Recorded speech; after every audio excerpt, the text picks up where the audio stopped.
Hey everybody, Oliver here, aka Outdoor Ollie, back with a little impromptu video. It's early September and you can guarantee there's two things I'm doing this time of year. Number one is dove hunting.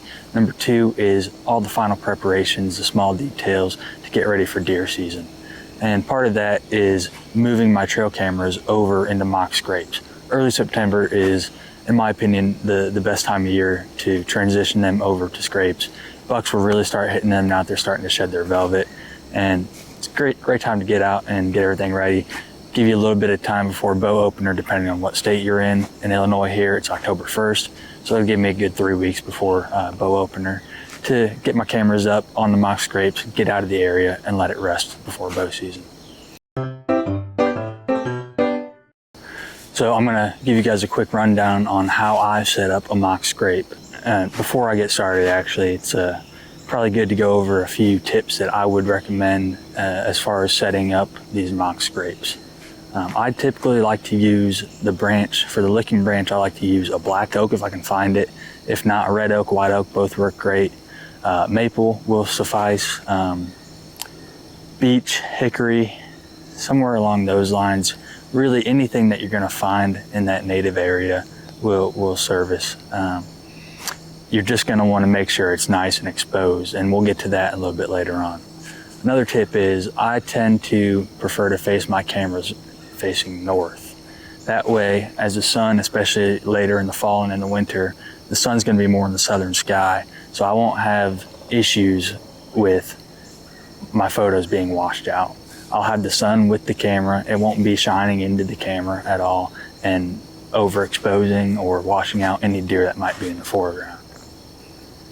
Another tip that I like to keep in mind is the access routes on where these deer will be coming from and going to on their way to hit this scrape.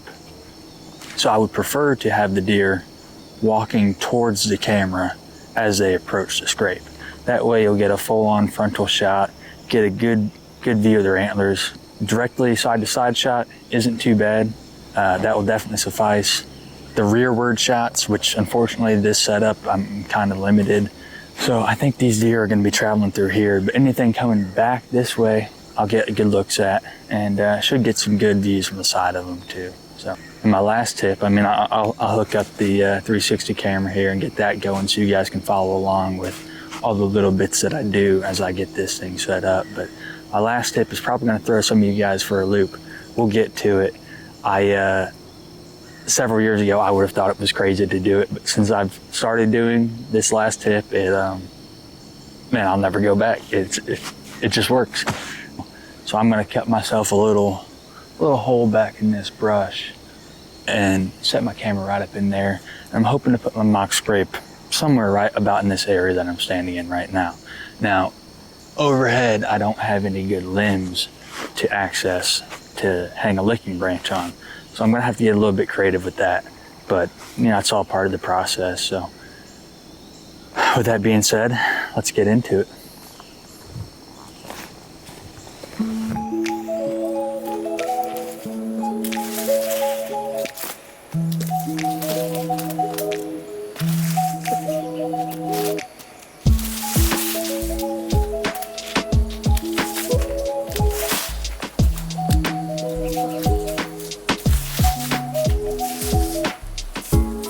These are actually mulberry shoots, it looks like. There is a lot of ragweed around though, including giant ragweed, which I don't see any directly near me, but that stuff gets very, very tall. And now that I'm looking at this, I might have just exposed more than I would have liked to, but you know what? I chain these cameras out on public land, so you would think that would, and your cell cameras, so you would think that would deter people from stealing them, but unfortunately that's not really the case, as I found out here last year.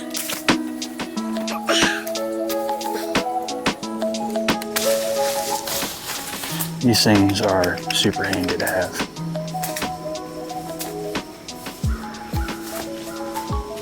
Right up in here is about where I'm thinking.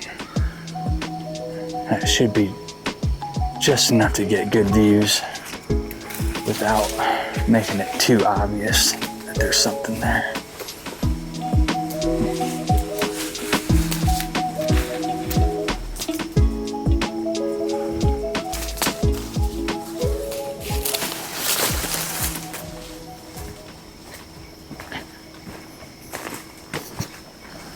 Okay, now that I've got my sight picture cleared out where the camera's gonna be, now I'm gonna work on clearing some of this brush in the foreground and prepare a nice area to have this scrape really stick out.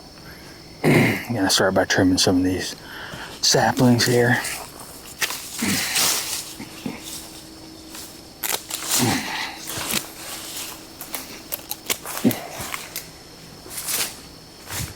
And don't worry about clearing too much out. This little patch I'm in is surprisingly pretty tame compared to a lot of stuff out here on this place. So there's not a lot of leaf cover in this particular area, but there's just enough there. If I clear out a spot for the scrape, it'll be pretty obvious what's going on, especially with the licking branch hanging down right in their face. The other reason it's good to clear all this non-essential brush is to, outside of false triggers on the camera, is to just expose more of the deer so you get a better look at it.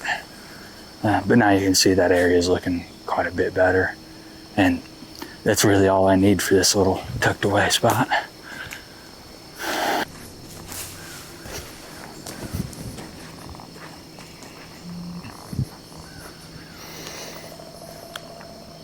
Okay, well now you can see this tree is quite a bit more open. I've got the foreground set. Now it's time to get a little creative. I don't have any overhead branches that are accessible to hang a licking branch from, as I mentioned earlier.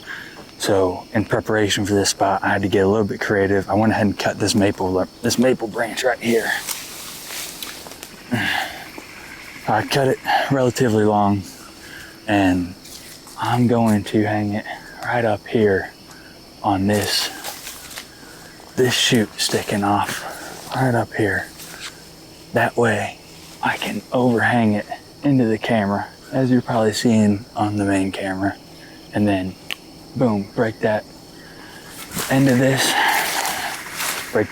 right here so it hangs down, clip off all these extras, and this will be like, it's gonna be, what do I want to freaking say? It's going to be like a lighthouse calling in the sailors, The deer just, boom, it's going to stick out to them like a sore thumb, and in a good way. It's going to be very obvious what's going on, especially after I hit it with that third tip, my little secret sauce. Okay, so I'm going to go ahead and climb up on this bad boy. I'm gonna need one thing first. Here's another thing that I would definitely recommend. If you're on public land, it might be better to use like a natural rope of some kind. When I pull this camera, I'm just gonna make sure I remember to grab these. But some tie wraps, or zip ties as most people call them, these work very well for affixing licking branches on a mock scrape. So that's what I'm gonna be using today. If you do go this route, again, just make sure you pull them out of the timber when you get your camera out. You don't want to leave the plastic laying around. All right, so I'm up here now. And again, this is the chute. I already broke it off a little bit, so it's got the angle of the dangle is looking nice, right? So I'm gonna go ahead and clip off, I could probably take about this whole end off right here. Actually, I don't think I'll need that, and it's just more weight than it needs. So now you might be getting a little confused at this point on what's going on, but I'm just shortening this to use as the anchor for what will be my licking branch right here. So if I took that extra weight off, it helps it from sagging down too low to the ground, which when these leaves all fall off, this thing will raise up a little bit. It'll spring up from the reduced weight. So it's important to keep that in mind as well. But let's go ahead and put the nippers away and get this thing tied in. That's looking about the length I think I want. So I've just got them doubled up here. I'm putting this one on top.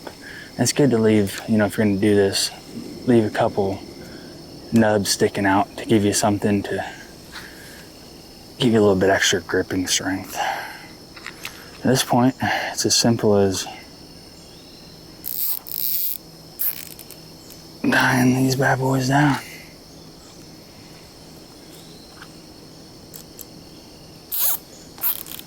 Now, normally, rather than doing something like this, I would prefer to hang a licking branch from an overhead limb, you know, like such. But again, as you guys can see, there's really nothing in this area that was within reach or a decent view of the camera. So this is what we've got. This is what we're going with. I think it's gonna work out just fine. Now you can see here's my licking branch hanging down right here. I could have maybe pushed it out a little bit further, but you know, this isn't too bad. So now what I'm gonna do, go ahead and set these aside. I'm gonna trim off all the extra branches on here. And these little bits, just clear them off because you don't need them. You really want this licking branch to stick right out.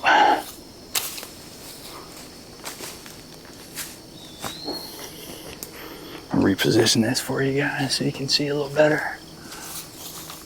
And again, this is just going to help reduce weight too, so the hang of this licking branch is more consistent.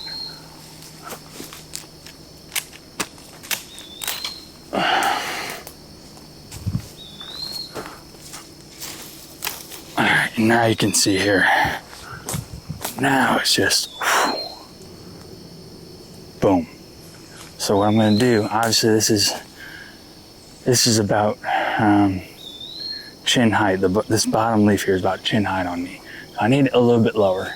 That's no big deal. These things come in handy, so I'll pull this down so it's easier to see.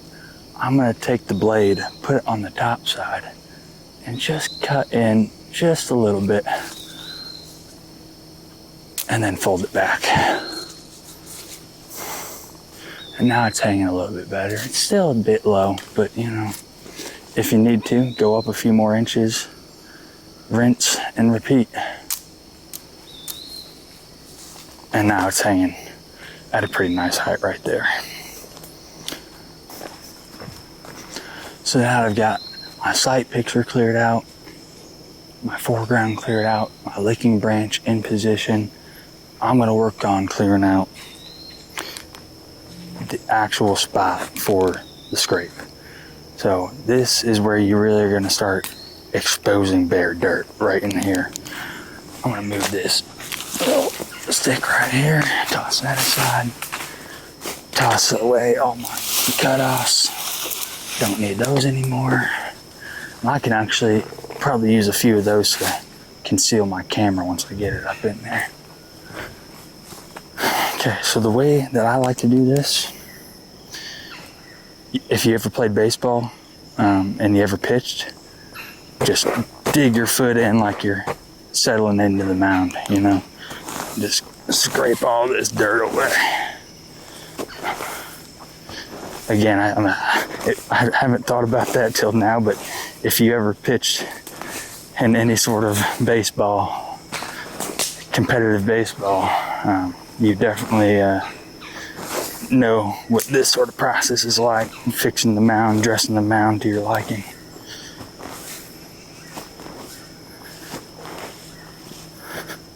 And really go ahead and get all those shoots out so you don't have anything trying to grow back. And a little extra thing you can do if you want, you know, deer will come in and paw this, take their paws and scrape in the dirt. You get their interdigital glands in there and leave their own scent behind. So, you know, this is a little bit extra, but you can make some little drag marks. This is some pretty sandy, loamy soil, so it's also pretty dry, so you're not gonna see them too obviously, but more of just a visual cue than anything, since humans don't have those glands that the deer do. But so there's the scrape. There's one thing I still have to do to it, but I'm gonna wait until after I get the camera up in position. So here's the camera setup we're going to be putting up today. This is a SpyPoint. If you have any questions on the SpyPoint cell cams, feel free to leave me a comment and I'll try to get back to it. But I've got a braided steel cable running through the back of it with a lock to go around the tree, and then a lock on the latch for the control panel and the batteries and everything. And yes, this same exact setup got stolen here last year, 2 days after I put it up.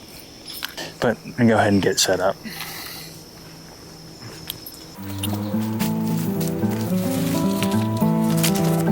Okay, the first thing I'm gonna worry about is just getting it set up into a height and position that I like, and then I'll worry about getting it turned on and locking it up and everything.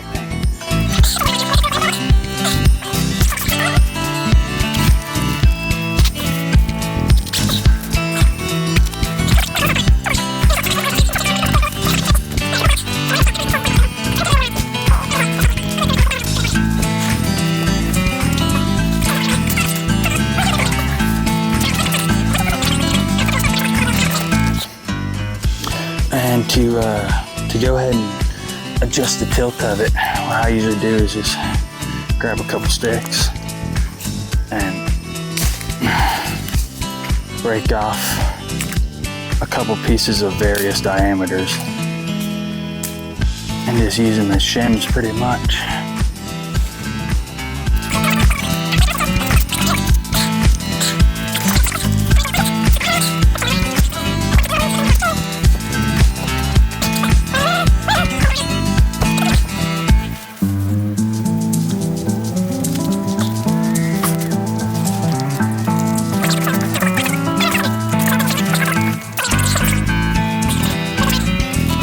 Double check, triple check, quadruple check, just to be safe and sound, because when I turn this on and back out of here, I don't want to have to come back until well into the fall.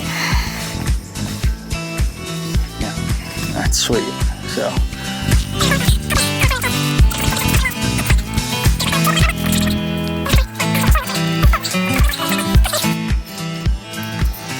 I remember which key it is. I think it's this one.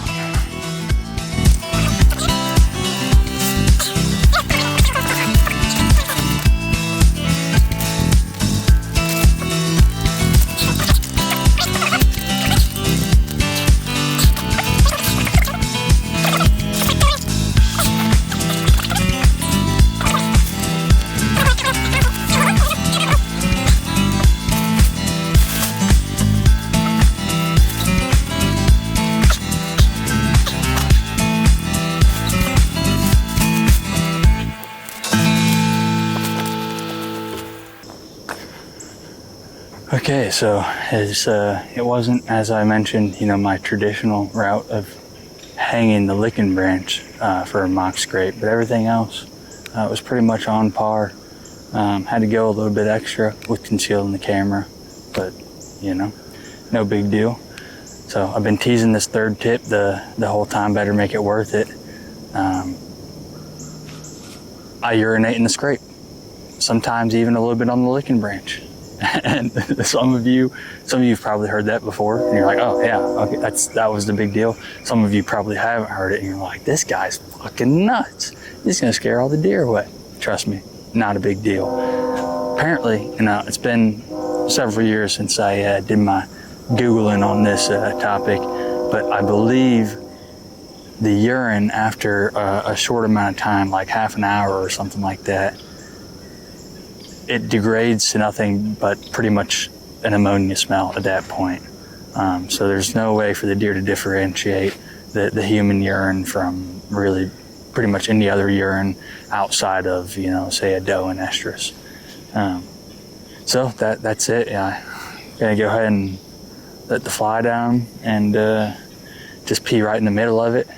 Pull the licking branch down, get a little bit on there too. And man, I guarantee you, within I would bet within 24 hours I'll have a deer hitting this scrape, no later than 48 hours. If this was my main public land spot, I would say probably sometime tonight there would be a deer in it. But this area is a little bit lower density and a little bit lower deer density or buck density as well. But yeah, man, my buddies and I would call it buck juice. It works. It works. You know, it kickstarts a scrape. You know. So that's it. I hope you guys enjoyed it, found it informative, and thanks for watching. Good luck setting up your own mock scrapes, and have fun hunting, be safe, and kill a big one.